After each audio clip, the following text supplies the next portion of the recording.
है नई पहचान, भर लो उड़ान, छू लो आसमान, नए भारत की है नई पहचान। नमस्कार, मु विनायक पणिग्राही मो सहित होचंती मोर सहपाठी माने राहुल कांड, गोपाल बाग, रंजन माझी एवं चंदन साहू।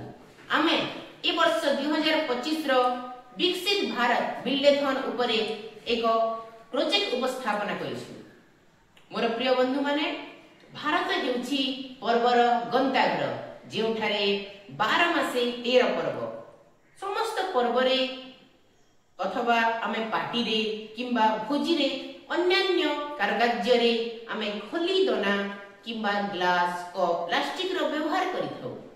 एही प्लास्टिक आम परिवेश पई बहुत क्षतिकारक। एही प्लास्टिक गुड़िको माटी रे मिसी जाए नाही जल्दी। एही प्लास्टिक को माटी रे तोपी देबा एही प्लास्टिक माटी रो उर्वरता मध्य कमे देई परिबो।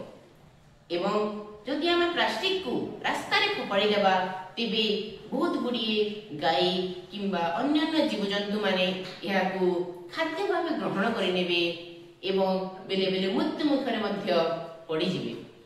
ए समस्यार समाधान हेउछि प्लास्टिक रे तयारी जिनिस न व्यवहार करी पत्र रे तयारी जिनिस व्यवहार करबा, जेपरि कि खली दोना इत्यादि। एहा को तयारी करबा पई पलसा पत्र, कदली पत्र इत्यादि पत्र को व्यवहार करि परिबा। ए पत्र रे हम खली दोना ग्लास तयारी करि परिबा एवं पैकेजिंग भाव रे व्यवहार करबा। या व्यवहार करबार लाभ गुडी हेउछि पत्र प्लेट रे खाइबा सुस्थ और सुरक्षित अटे। यह बीजाणु द्वारा मध्य नष्ट हो पारिबो और सहजरे माटी रे मिसी पारिबो। यह व्यवहार करले छोट छोट ग्रामर महिला और शिल्पजीवी माने मध्य रोजगार क्षम होई पारिबे। आमे एही कदली पत्र रे खली दाना पैकेजिंग मटेरियल तयारी करिछु, जहा फल रे प्लास्टिक मटेरियल व्यवहार करबा कम होई पारिबो।